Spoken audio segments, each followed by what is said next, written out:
ففروا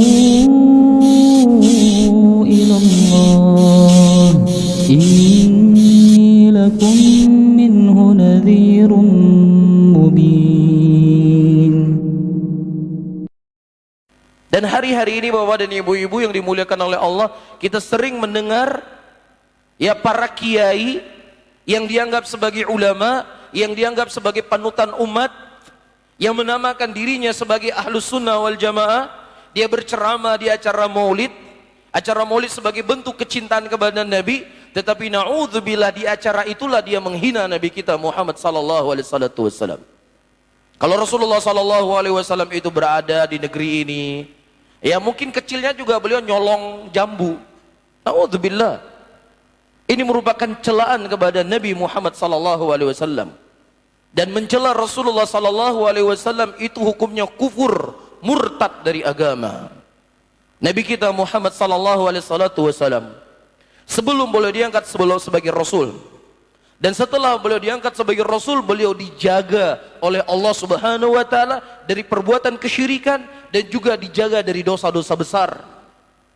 Jangankan seorang nabi, seorang anak di zaman sekarang yang bukan nabi, nyolong jambu tetangga itu merupakan sudah perbuatan yang jelek. Nah, bagaimana lagi kemudian disifatkan kepada seorang nabi? 5 tahun sebelum Nabi sallallahu alaihi wasallam diutus sebagai rasul, berarti umur beliau kurang lebih umur pada waktu itu 35 tahun. Rasulullah sallallahu alaihi wasallam ikut membantu ketika terjadi kerusakan Ka'bah. Beliau mengangkat batu untuk memperbaiki Ka'bah pada waktu itu. Karena terik matahari yang sangat panas, Nabi kita sallallahu alaihi wasallam pada waktu itu mau pingsan. Di tengah-tengah beliau mau pingsan, aurat beliau tersingkap dan beliau menutup aurat beliau. Ini dalam keadaan beliau mau pingsan. Kata Al-Hafidz Ibnu Hajar rahimahullah, ketika mengomentari hadis ini, kata beliau bahwasanya ini bentuk penjagaan Nabi Muhammad sallallahu alaihi wasallam oleh Allah Subhanahu wa taala sebelum beliau diangkat sebagai rasul. Aurat pun tidak bisa terlihat. Bagaimana lagi kemudian Anda menuduh Nabi akan nyolong jambu atau ucapan-ucapan yang keji yang lainnya kepada Nabi Muhammad sallallahu alaihi wasallam? Oleh karena itu para hadirin dan hadirat yang dimuliakan oleh Allah, perkara-perkara yang menyimpang dari agama kita tidak boleh diamkan.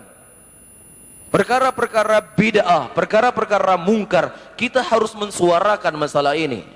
Karena kalau setiap orang itu diam, tidak saling mengingkari, maka seseorang itu akan berbicara seenak kepalanya, seenak perutnya kepada agama ini. Begitu juga kepada kita, Nabi kita Muhammad sallallahu alaihi wasallam.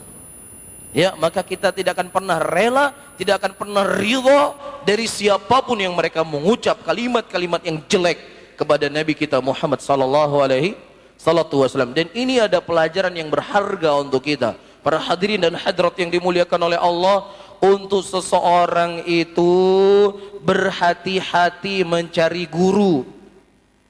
Karena dari video laki-laki ini, ketika dia menghina Nabi sallallahu alaihi wasallam, para jamaah hadirin semua tertawa. Bagaimana Anda tertawa? Nabi Anda dihina. Bagaimana Anda bisa senang? Rasul Anda dihina. Allah Subhanahu wa taala, para hadirin dan hadirat yang dimuliakan oleh Allah, di dalam Al-Qur'an untuk memuliakan Rasulullah sallallahu alaihi wasallam, Allah tidak pernah memanggil Nabi kita dengan nama Muhammad. Tidak pernah.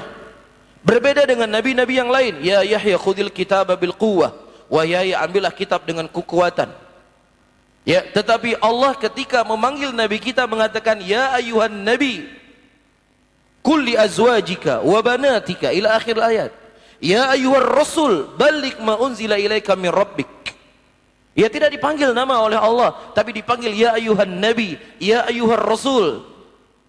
Ini sebagai bentuk kepemuliaan Allahur Rabbul Alamin kepada manusia yang paling mulia di muka bumi ini, yaitu Nabi kita Nabi Muhammad sallallahu alaihi wasallam. Jadi kalau kita salah mengambil guru, kemudian ikut tertawa, ikut gembira ketika Nabi sallallahu alaihi wasallam dihina, Nabi sallallahu alaihi wasallam diejek, kemudian di situ malaikatul maut mencabut nyawa kita, mau apa kita? Mau apa? Malaikatul maut mencabut nyawa kita. Dulu orang-orang ikut berperang bersama Rasul.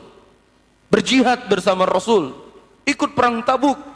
Mereka tidak mengarahkan ucapan mereka kepada Nabi SAW, tetapi mereka berkata kepada sahabat Nabi. Tidak ada orang lebih pengecut dibandingkan mereka. Tidak ada orang yang lebih mementingkan perut dibandingkan mereka. Apa yang Allah turunkan? Qul abillahi wa ayati wa rasuli kuntum tastazi'un la ta'tadiru qad kafartum ba'da imanikum.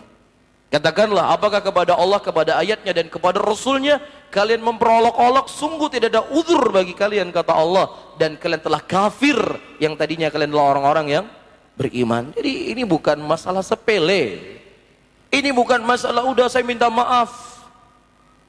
Ia harus nampak taubat yang benar, yang jujur dari seseorang yang mereka menghina Nabi Muhammad SAW.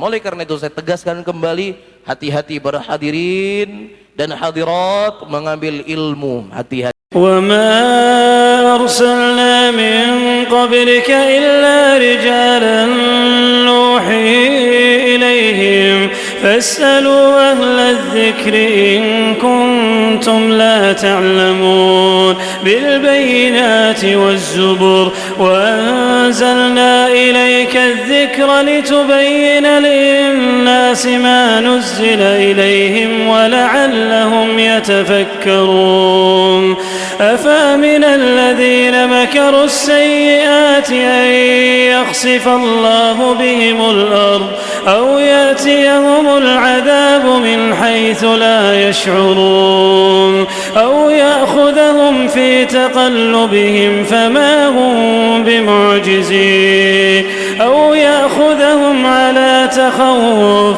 فإن ربكم لرؤوف رحيم